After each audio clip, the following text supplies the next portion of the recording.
All right, this is the Brink and Klink History Hour with the kings and queens of history, Mr. Brink and Mrs. Klink.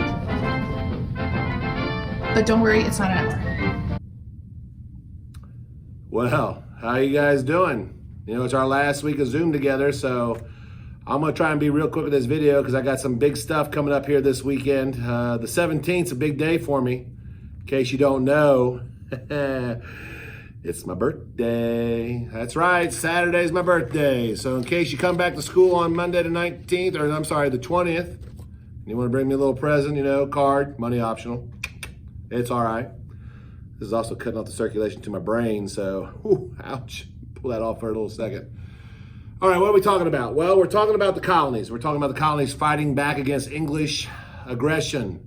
I wouldn't say aggression. England's just trying to raise money. They're trying to get control of the colonies. We've talked about, you know, the parent-kid relationship between the king and the colonies. And the colonies right now are like a rebellious teenager. They have their own money. They have power. They want to keep it. And England doesn't want them to do that. England wants that money. They want that power back. So we're having some issues. We're having some problems. So let's talk about this. How do the colonies fight back against England? They don't have an army. They're not big enough, powerful enough to fight England. But there are other ways to do that. They could hold a protest. They could go to the newspapers and put stories out for their side, which is primarily not fake news, but more propaganda type stories, where you take a truth and you twist it to your side, so therefore you look good and your enemy looks bad. The colonists were great at doing that. They were great at doing that. Or they would organize a boycott. A boycott of, like, say, I boycott McDonald's. Like that would ever happen. But I wouldn't go to McDonald's anymore. I wouldn't give them my money. And hopefully that would drive McDonald's out of business. I would go to Wendy's. I'd go to Burger King, somewhere else. So the colonists were really trying to do that. And we saw that, you know, with our little correspondent that came in with their own little versions of tea and whatnot. So newspapers, boycotts, they became big weapons. But then the biggest weapon they had at the time was an incident that took place called the Boston Massacre. Now, the Boston Massacre was a terrible event, okay? Basically, the story goes real simply. You had a bunch of colonists in the tavern drinking and complaining about the British. The tavern closed. The drunk colonists spilled out into the street. They wandered a corner, found some British soldiers on patrol, began to harass them. The soldiers retreated back to their station house where the rest of the soldiers were, and the colonists started throwing oyster shells, rocks, snowballs. There was a loud crash, maybe a bottle, something. We don't know what. To this day, we don't know what. The British officer overreacted, fired his gun. The other British officers fired their guns, and boom, before you know it, when the smoke cleared, there were 5 guys dead.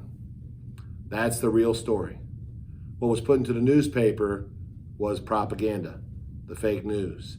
The Paul Revere, who was a silversmith, member of the Sons of Liberty, this committee of correspondence, they put out a little etching, an engraving of the incident. It was not the real thing. But when they put it in the newspaper, that's all everybody ever saw. If you only get one side of the story, that's probably the side you're going to believe. So this committee of correspondence after this Boston Massacre really started to take control of Boston. The organizing of the boycotts. Their leader, Sam Adams. Not the same Sam Adams, you know, not that Sam Adams. It's named after him, but he did not make beer. Sam Adams was a silversmith, okay? His group, the Committee of Correspondence, or what they would call the Sons of Liberty, they organized the boycotts. They also did intimidation. You saw the little commercial there with the Sons of Liberty, the one I put together for you. You know, that's not bad. There was the Daughters of Liberty. You saw that interview as well. So England has no choice now but to turn up the heat a little bit. I mean, if the colonies are going to fight back, England has to take it up a notch. So what happened was, you know, they put out, you know, the Stamp Act, the Townshend Acts, the House and Quartering Act. And every time they put an act out, they kind of like took it back. They took back the acts because it got crazy, it got heated, there was a compromise, whatever you want to call it. They took back mostly every act except for the one on tea. They did not take back the Tea Act. Well, that's a big problem, okay? The British, the colonists, were upset with the idea that having to pay extra to drink tea, and they could only drink one tea. They couldn't pick any tea they wanted to. They had to pay for the British tea. They didn't want to drink British tea. So there's a Boston ship, and they want to unload the tea. If it stays on the ship, it goes back to England, there's no problem. But as soon as that tea comes off that boat, the colonists are going to be forced to pay a tax on it. So what do the colonists do? Well, they get dressed up like Indians, and it's a bad disguise. It doesn't matter. As long as if they don't recognize them, then they can't say, "Oh, I saw you do it. I saw you there." No, that wasn't me. That was an Indian. They break onto the ship. They don't kill anybody. It's a non-violent, but it is a protest. It is vandalism. They dump all the tea overboard. I mean, we're talking the whole ship. And it is a whole ton of money. So, England's got to do something in response to that. So this is like the last straw. England says, Boston, you are just shut down. They passed what they call the Coercive Act. Now, if you're a colonist, it was called the Intolerable Act, so you couldn't tolerate it. Basically, nothing was allowed to happen in Boston. Strict curfews. You couldn't be in groups of more than 6 people. That sounds familiar. There was no COVID back then, was there? Oh, well, I never said that. Scratch that, edit it out. But again, it was a huge quarantine in Boston. Nobody could go anywhere. Nobody could have any meetings. People's, freedoms were just put to the test. So the colonies, they don't know what to do. So Ben Franklin reignites a cartoon that took place back in the French Indian War. It was the cartoon that was the founding of the Albany Plan of Union, the cut-up snake. He brought it back. But instead of the words join or die, because join's kind of like I'm telling you to do it, he changed the word to unite. And that's sort of like asking, like, hey, let's unite. We need to come together to defeat England. So they did. And what happened was the Intolerable Acts kind of backfired on Boston, or not on Boston, they backfired on England. Because England thought, look, you got a problem, right? It's called cut the head off a snake. You take the head off a snake, snake dies. So if you got a problem in the 13 colonies, where should you start? With the smallest colony? No, you start with the big problem. The big problem was Boston. Cut off Boston, rest of the problems all die. That didn't happen. When they cut off Boston, all the other colonies stepped up to help out Boston.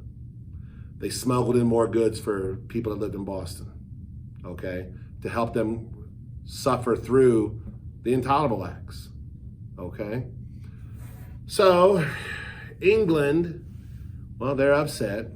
So are the colonies, but nobody wants to go to war. England doesn't have money for war. The colonies aren't ready to fight a war, so they're still trying to negotiate some kind of deal.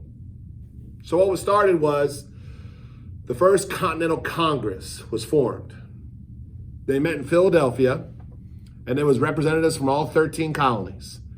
And they thought, what a better way to tell England how, hey, we're united. It's a show of force. It's a nonviolent.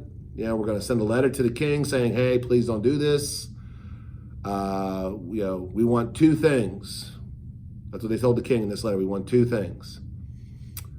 We want colonial militias. We want to have a colonial militia so we can protect ourselves. And we want the writs of assistance. We want it gone. Okay? So the first Continental Congress passed what they called the Suffolk's Resolves. Basically, it was a law that said every village could have their own militia. Like up in Oxford, you have those 2 little parks uptown, where the little fountains are and the little stage for music. That would be the village green for Oxford. And every night, for a couple hours, all the colonial aged men, appropriately aged men, would come out and they would practice with their guns how to march, how to line up in battle formation, just in case something would happen. So they told the king that's what we want to do. Of course, the king's like, that ain't never going to happen. See, what the colonists were doing at that time is they were stealing items from the British, guns, ammunition, because not every farmer had that. Not every person had that in the colonies, and we need that. If we're going to fight the British, we got to have some supplies. So they began to steal and store supplies in this little town called Concord. The British know it's there. They're going to go get it. So during the night, the British Army sneaks across the bay. They go on, one by land, 2 by sea. Paul Revere's across the way looking at the lanterns in the Old North Church, the whole legend of the story. then Paul Revere heads off on his fantastic ride to warn all the neighboring communities that the British are coming. The British are coming. To arms, to arms. You know how far Paul Revere rode that night? 9 miles. That's all he did. There were other people that drove all the way to New York City to warn that the British are on their way. The British are moving. So if you remember, we were watching the April Morning movie. This is sort of like where that April Morning movie picks up.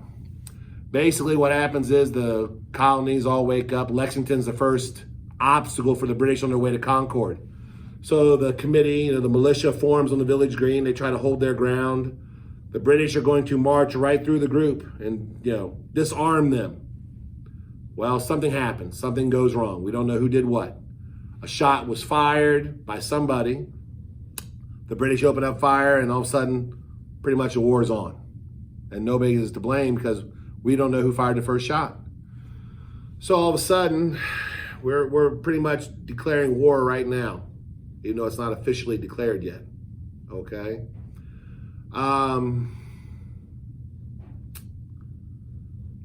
In the notes, it'll say things like there were other protest groups, not just in Boston.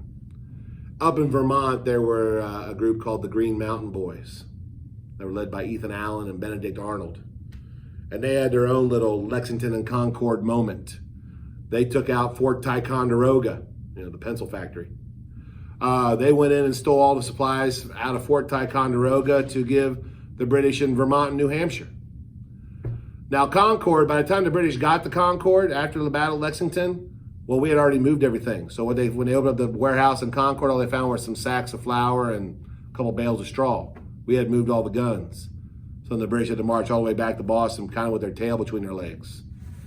When they got back to Boston, we kind of had to organize our first real battles. And it was kind of Bunker Hill. We're on top of a hill inside Boston. And the British, well, they don't want us up on top of that hill, so they want us gone. And not to make a real long, complicated story, the short story is this. The Americans are up on top of the hill. They're looking down at the British at the bottom. There's a guy there named Prescott, who's the American commander, the colonial commander. He tells the Americans, don't fire until you see the whites of their eyes. So the British come up the hill. They shoot into the British. They don't miss because they're so close. The British tumble back down the hill. We think it's over. It's not. British come up a second time. We don't fire until we see the whites of their eyes, and they tumble back down the hill. They're charging a third time. Well, at this point, we're out of ammunition. So Prescott says, fire your last shot and then run like crazy. So they fire their last shot and they run like crazy. So technically, the British win the battle. But at what cost? They lost almost 1,000 men. We lost maybe 10. People get excited, we're winning. They want to jump on the bandwagon. So people are starting to, choose sides. What side are you going to be on? So not to get into the battles or anything like that, but there were two things you could be. You could be a patriot, okay? Or you could be a loyalist. Now, if you're a patriot, that means you are for independence. You want to break away from England. You want to have your freedom. If you're a loyalist, or sometimes they call them a Tory or a lobsterback, that means you want to stay with England. So let's see. Let's mix these up here a little bit, and I read you a little thing. You tell me if it's a patriot or a loyalist. All men have rights and deserve to be treated equally. What side is that? You're right. It's a patriot. It's a patriot, because what would the king say? You work for me, not with me. What about this one? We have the rights and privileges of being part of the British Empire and additional freedoms to shape our own communities. Well, if you're going to belong to the British Empire, then you are a loyalist. You have to do what the king says. The king says it, you do it. Let's see. Here's a loyalist one, not to burst your bubble. As English subjects, we have a responsibility to help England pay its debt. This is all over money. Everything's about money. England's out of money because of the French Indian War. So they tax the colonists like crazy because they need the money. The colonists don't want to pay.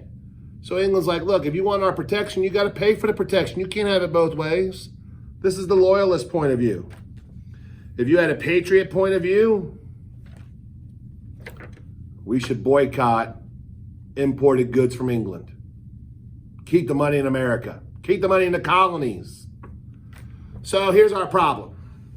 It's 1775, 1776. Some guy named Thomas Jefferson's trying to write this little document for July the 4th, I guess. But here's our situation. There's not enough patriots out there to really have a war yet. I mean, if you're doing like a number situation right now, we're like 20% are patriots. There's probably 20% that are loyalists. Then the other 60 in the middle, we don't know which way to go yet. So how do the patriots get more people on their side? That's going to be a situation, because right now we don't have enough people to hold a revolution. But in part 3 of the notes, you'll find out the tipping point, okay? What gave the patriots enough momentum to have people join their cause? Then we'll figure out the war when you guys come back to school. Remember, my birthday, Saturday, and you don't have to email me my birthday present. You can just bring it to me on Tuesday when you come to school.